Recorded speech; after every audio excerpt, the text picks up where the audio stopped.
Bueno, Claudio. Sí, decime. Bueno, Claudio, un poco te estaba presentando recién. Claudio Villes, antropólogo, consultor ambiental y ex dirigente gremial, realizó diversos estudios sobre la ganadería en las islas junto a Taller Ecologista y también la Fundación Biodiversidad, y también fue integrante del equipo que creó la reserva Deliot. Por lo tanto, nos interesa charlar con vos porque tenés un amplio conocimiento sobre qué sucede en las islas, y un poco la pregunta es esa, ¿no? Primero, que te presentes o que extiendas esta presentación que te hice Claudio, y segundo esto, ¿qué está sucediendo en nuestras islas? Bueno, sí, está bien, la presentación más o menos coincide con los hechos. Lo que sí me agrandaste un poco, no soy ni fui dirigente gremial, fui delegado de base en el sindicato municipal, y mi repartición hasta que me jubilé recientemente. Te subí un poco el precio, pero te lo mereces, Claudio, lo que te conocemos sabemos que te lo mereces. Sí, bueno, yo durante algunos años, hasta hace un par de años, participé, desde 2005, en realidad estoy ligado a la problemática del delta, acá, del delta superior, que es la región nuestra, de frente a Victoria. La pregunta tuya tiene que ver con el tema de la problemática que nos está afectando a toda la región, que es el tema de las quemas. Así es. ¿Sí? Así es, Claudio. La pregunta es justamente eso. ¿A qué se debe, para dar por lo menos un pantallazo general de las causas que pueden generar los incendios? Claro. El tema de las quemas estuvo tradicionalmente ligado al tema de la ganadería de islas. Ahí debe salir el receptor de fondo, me alejo un poco. Está ligado al tema de la ganadería de islas. Para que dar una perspectiva histórica, hay vacas en las islas de ganado bovino desde el año 1582. El que la introdujo fue Hernandarias, el yerno de Juan de Garay, quien sometió a las poblaciones aborígenes que habitaban la zona del delta. Introdujeron caballos y vacas. A los pocos años, digamos después de 30 y algo de años, de las primeras 300 cabezas había 100.000, digamos, criadas así en forma cimarrona. Y los primeros cronistas que visitaron la región, como te estoy hablando de Darwin, Alcides Orbigny, o escritores ya más recientes como Fray Mocho o el padre Spiazzi, hablan de la quema como una práctica tradicional. O sea que desde siempre, al menos desde los tiempos de la colonia, hubo vacas y hubo quemas. Ahora, sin embargo, la problemática que nosotros estamos sufriendo en estos últimos años en la región es algo inédito. Un proceso similar se dio en el año 2004, en el 2008 y ahora en este año. Creo que no se me escapa ningún episodio. ¿Qué pasa con las quemas? En este momento están quemando fuera de época, porque las quemas se realizan sobre el fin del invierno, comienzo de la primavera, como explican abundantemente los medios periodísticos, para quemar los pastizales secos y posibilitar el crecimiento de las hierbas nuevas, que son el forraje del ganado, ¿cierto? Ahora, ¿por qué ahora estamos quemando fuera de época? Tanto en 2004 como en 2008 y como ahora se repitió el mismo fenómeno. Las quemas empezaron en marzo. ¿Por qué? Por la bajante del río. Por la bajante del río, entonces hay mucho más tierra disponible para la ganadería, y los ganaderos recurren a la práctica que en las islas llaman hacer campo, quemar para luego aprovechar la ganadería. Hay muchos, yo escuché estos días muchos pretextos que intentan desligar a los ganaderos de la práctica de las quemas. Dicen, ¿cómo puede ser de que haya quemas? No somos nosotros porque no hay vacas. No, la quema se hace ahora, pero las vacas se meten después. Claro. El tema es que más allá de algún imprudente que pueda hacer algún asadito, no apagar el fuego, de alguna cuestión intencional, digamos no intencional, las quemas son intencionales, eso está ampliamente documentado. Ahora, ¿por qué digamos tomó esta escala la cosa? Porque lo que ha tomado una escala, digamos, se ha multiplicado en los últimos años, fundamentalmente a partir de la inauguración de la conexión vial Rosario y Victoria en 2003, ha sido la dimensión de la ganadería en islas. Claro. Y tenemos que ver también de que eso tiene que estar relacionado con dos cuestiones. Primero, con la expansión de los agronegocios, de la sojización de la pampa, proceso que significó la pérdida de 11 millones de hectáreas de ganadería. Claro. ¿Qué pasa con esa ganadería? Busca, digamos, zonas llamadas marginales. Claro. Entonces va a las regiones periserranas de Córdoba, Santiago del Estero, y una región aquí que es muy favorable a la ganadería, por varios factores, por la calidad de las pasturas, por el bajo precio de las tierras, son las islas del departamento de Victoria. Claro, sí. Claramente es una práctica que se viene llevando ya de hace muchísimos años, pero que a raíz de no estar controlada puede derivar en un descontrol justamente del fuego como lo estamos viviendo. Mi compañía te va a hacer una pregunta. Buenas tardes, Claudio. Carla Mansen te saluda. ¿Cómo estás, Carla? Bien. Mira, la pregunta justo que venís hablando de esto, ¿qué son? ¿A qué le llamamos los agronegocios y cuál es la relación directa con la quema?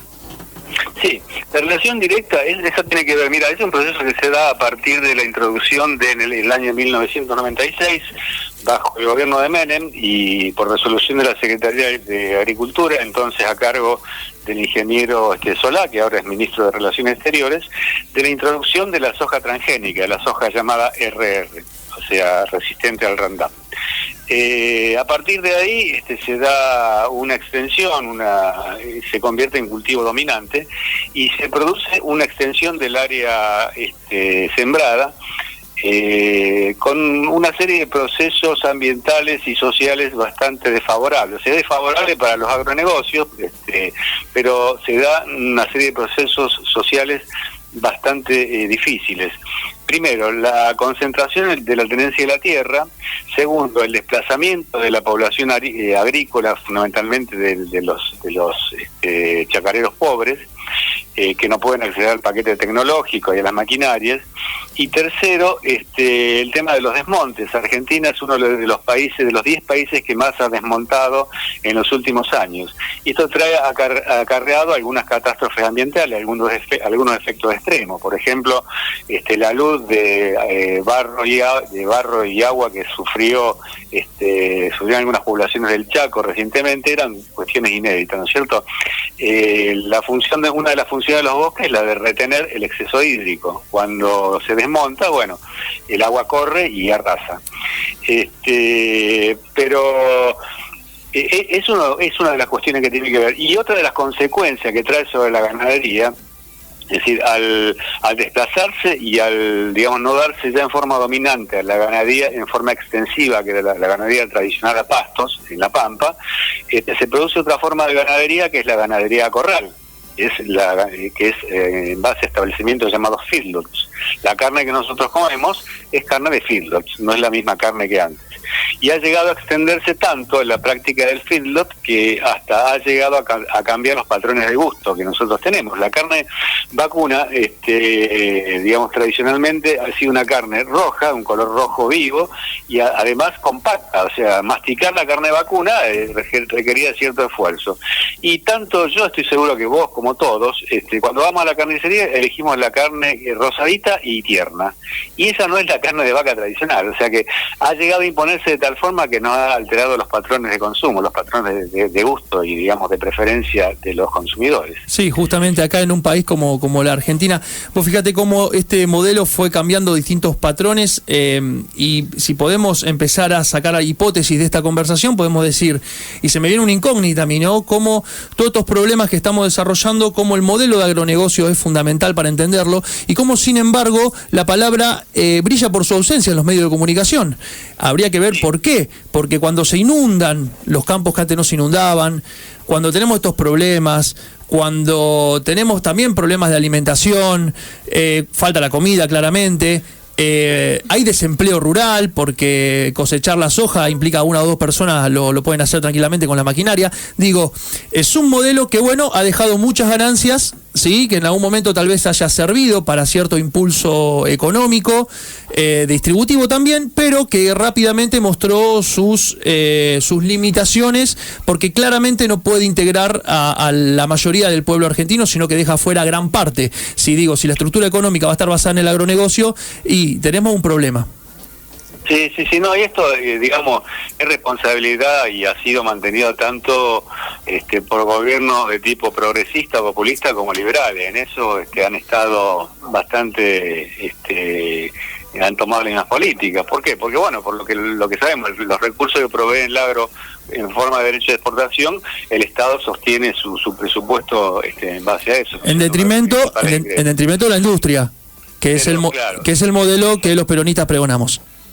Claro, y lo último no te lo copié bien. ¿Qué dijiste respecto de la industria? No, que en detrimento de la industria, ¿sí? De un modelo de industrialización. Sin duda, en detrimento de la industria. Sí, nosotros somos exportadores de commodities, pero hay otros problemas que son, digamos, que no se ven los efectos, de efectos casi invisibles, que son efectos sobre la salud. Los efectos sobre la salud son bastante nocivos. Nosotros tenemos casos de afecciones muy agudos, muy graves.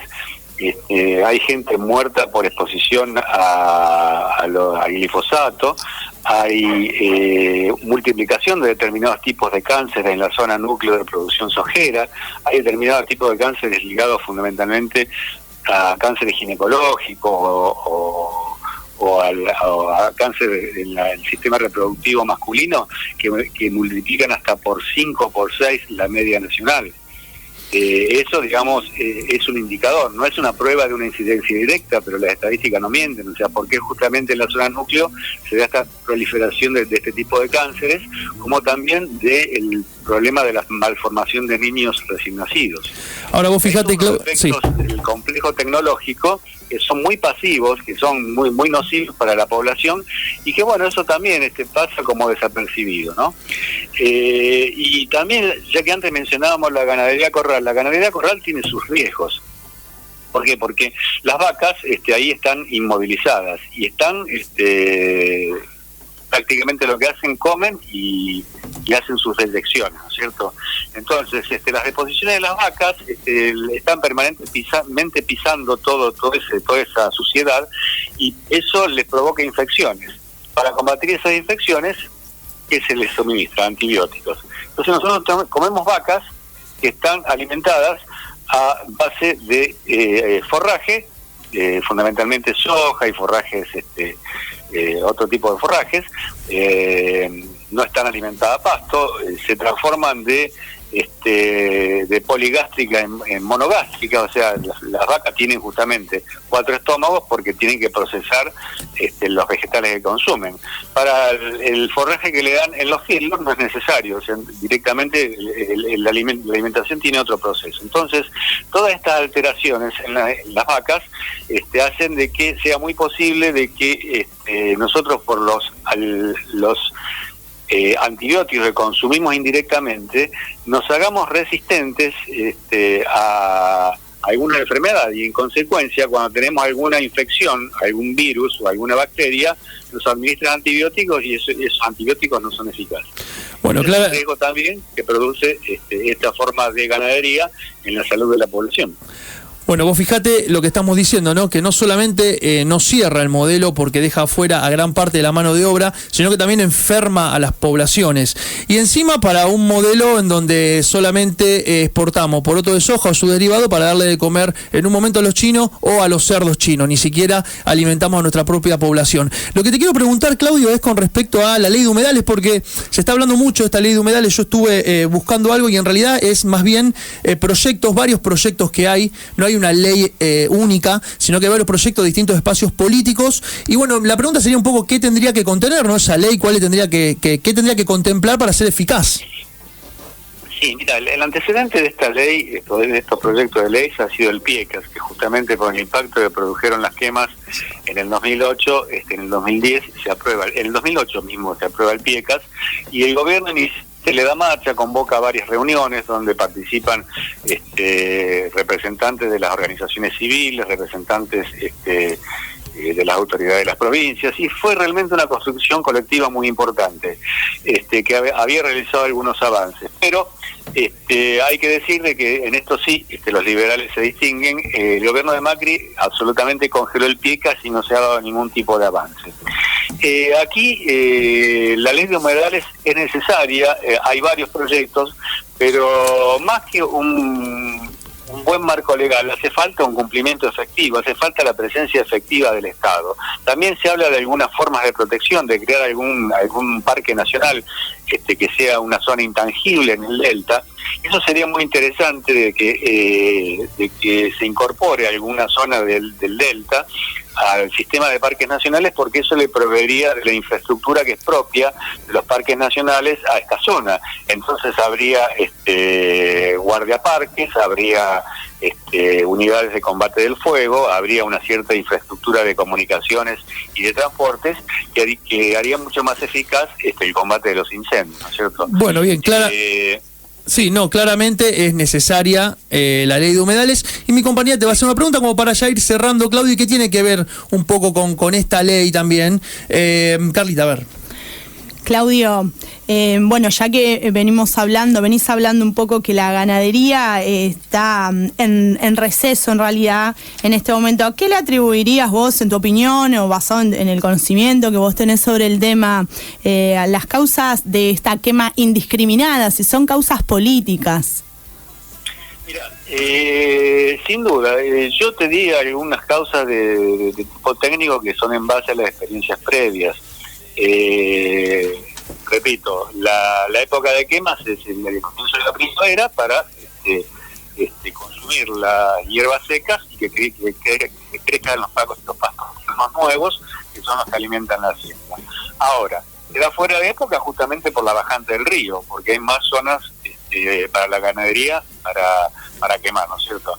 Ahora, de cualquier manera es muy sugestivo de que cuando se da la presencia del ministro de Medio Ambiente acá y se da la prohibición por 180 días de las quemas, la articulación con los gobernadores de Río y Santa Fe y con los intendentes de Rosario y Victoria con gran trascendencia en los medios de comunicación, al día siguiente se da una forma de quema, pero violenta, absolutamente, como si fuera una reacción espasmódica. Claro. Es un tipo de provocación. O hay provocación o hay complicidad. Acción-reacción. Sí, algo parecido se dio cuando al día siguiente del primer corte que realizaron las organizaciones ambientalistas la semana pasada, también como respuesta a la noche hubo una escalada de quemas tremenda. Acá hay una gran complicidad, hay que decirlo, una gran complicidad o una gran inacción, o llámelo como quieran, de la justicia entrerriana. Hay varios casos emblemáticos. Nosotros tenemos, antes mencionaba la reserva de Elliot. En la reserva de Elliot hay casi la mitad de las tierras ocupadas por un usurpador, que es el señor Mariani. Yo no tengo ningún problema en decirlo con nombre y apellido. Se llama Enzo Mariani. Bien. Ocupó unas 6.000 hectáreas que son propiedad de la Municipalidad de Rosario, que fueron legadas por el señor Carlos Beliot a la municipalidad. La municipalidad nunca pudo tomar cesión porque este hombre que usurpó las tierras alegaba el derecho de usucapión, cosa que no le da porque no pudo acreditar la posesión veinteañal. Desde el año... el juicio está radicado, la demanda está radicada en los tribunales de Paraná desde el año creo que 2013-2014, y se dio de que justamente una cosa muy rara, en el 2015 se pierde un expediente en el juzgado que justamente donde acredita la escritura de donación de Carlos Beliot a la Municipalidad de Rosario. Se pierde. O sea que fíjate que hasta tal punto... se pierde, discúlpame, ¿se pierde, dijiste, Claudio? Empieza su poder y penetra en las estructuras judiciales de la provincia de Entre Ríos, que parece que en ciertos lugares muy permeable. Claro, bueno, entonces vamos un poco desandando el camino y vamos viendo cuáles son las responsabilidades. Claramente acá es un problema judicial, y el problema está que cuando está lo judicial en el medio y si hay plata en el medio, las cosas se atrasan un poquito. Bueno, sí, esperemos... Sí, por otro lado, también el intendente de Victoria se hace el distraído, dice que habría que controlar más a los turistas rosarinos, los pescadores. Claro, sí, sí, un chiste realmente. Sí. Y los turistas, bueno. Sí, realmente, Claudio, bueno, comenzó, recién comentaba, ¿no?, que hoy se hizo una movilización en Puerto Rosario Victoria. Esperemos a ver si la movilización popular, la movilización de los ciudadanos, podemos de alguna manera frenar esto, porque realmente es una locura lo que está sucediendo, no solamente porque respiramos ese humo, sino que aparte se está destruyendo toda la flora y fauna de la isla, del Delta del Paraná. La verdad que es una locura. Pero sin duda, mira, nosotros no tenemos idea de lo que tenemos acá enfrente. La población no tiene conocimiento de que el Delta del Paraná es la parte, digamos, que tiene 300 kilómetros, es parte del sistema de humedales más grande, más importante del mundo, que es el sistema Paraná-Paraguay, que abarca desde el Pantanal, el río Paraguay, y los 2.000 kilómetros que tiene el río Paraná. Es más importante que el delta del Nilo. Así es. Nosotros acá tenemos 647 especies, si no me traiciona la memoria, de vertebrados, de los cuales 77 son exclusivas de la región. Tenemos de plantas, perdón, tenemos 430 vertebrados, de los cuales 36 son exclusivos. Tenemos más de 200 peces. No, sí, sí. Los servicios ecosistémicos que produce el Delta del Paraná tienen que ver con la depuración del aire, con la calidad del agua, con el retardamiento de las inundaciones, con la regulación climática. O sea, realmente todas esas cuestiones están amenazadas por esta práctica irracional, que es solamente para engordar los bolsillos de algunos ganaderos, de un puñado de ganaderos. Entonces, no se pueden poner, digamos, no podemos permitir de que un grupo de inescrupulosos se lleve por delante la salud y el bienestar de toda la población.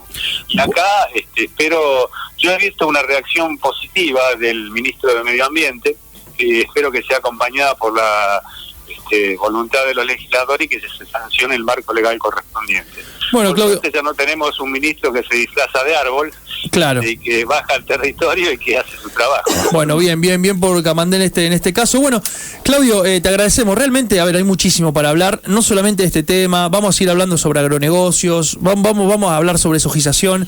Es un tema que nos interesa y la cuestión ambiental también nos interesa muchísimo. Así que bueno, Claudio, queremos agradecerte de corazón por haber participado en Tarea Fina y vamos a seguir en contacto. Bueno, muchísimas gracias, Gonzalo. Estoy disponible para cuando ustedes quieran. Bueno, Claudio, le mandé una respuesta, no sé si me habré equivocado. Espero ganarme el libro de Greenberg. Bueno. Lo tenés a Greenberg. Bueno. Vos sabés que yo a Greenberg cuando era pibe lo escuchaba. Fue el primer programa de rock que hubo en la radio municipal. Yo agarraba una radio transistor, una fica vieja que tenía mi viejo, y trataba de sintonizar radio municipal desde mi pueblo, que era Vigán, y lo agarraba bastante distorsionado. Y ahí escuché las primeras bandas de rock nacional. Bueno, sí que fue parte también de eso, Greenberg. Y más tarde, mira, yo me llegué a enterar, porque era algo que, digamos, que inclusive yo, que estoy graduado en una disciplina, o sea, que hice un posgrado en cuestiones ambientales, no estaba enterado de la trascendencia ecológica de la obra del general Perón. O sea, me enteré de que la Secretaría de Medio Ambiente había sido fundada por Perón, a través de un escrito, una nota periodística de Miguel Greenberg, cuando, bueno, los medios de comunicación masivos y en la universidad todas estas cuestiones no se conocen, ¿no? Todo tiene que ver con todo y hemos hablado en otro momento también del mensaje a los pueblos y gobiernos del mundo de Juan Domingo Perón en la década del 70, cuando todavía no se hablaba mucho de medio ambiente. Perón ya decía y ya se adelantaba a todos estos problemas que estamos viviendo. Eso lo hablamos en una charla que tuvimos con vos, Claudio, y que está en el canal de YouTube, que tiene como título Ambientalismo y Doctrina Nacional, y está en el YouTube de Tarea Fina TV. Así que bueno, Claudio, te mando un abrazo grande. Vamos a ver si te ganás el libro, vamos a ver. Ojalá. Y bueno, estamos en contacto. Un abrazo grande. Chau, Claudio. Gracias. Bueno, ahí pasaba Claudio Vicia, antropólogo y consultor ambiental. Así que bueno, con este gran problema esperemos que las autoridades tomen cartas en el asunto, porque ya no va más.